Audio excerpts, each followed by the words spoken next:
Oh,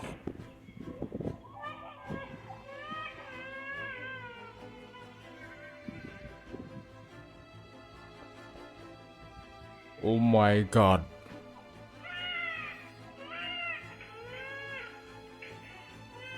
ហើយទុកកូននៅម្នាក់ឯងចឹងហ្មងអូអាណិតគ្នាទៀតហើយ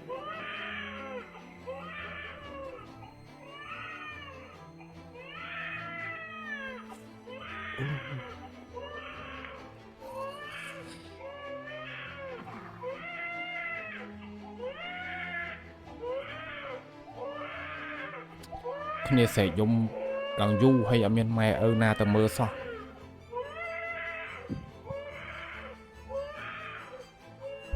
អូយកូនគេកូនយើងអ្នកទាំងអស់គ្នា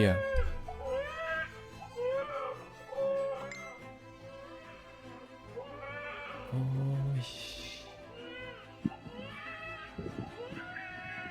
ពិតជាអាណិតក្មេងខ្លាំងមែនតើ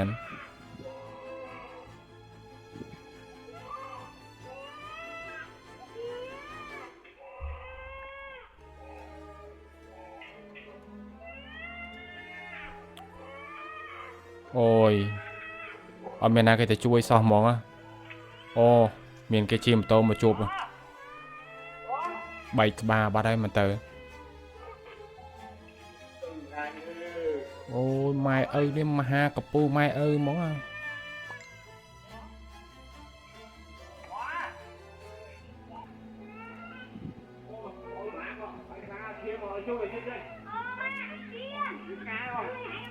បដ ாய் ឲ្យកូននៅមើលក្មេងតូចហើយមកស្ដីបន្ទោសឲ្យគ្នាទៀត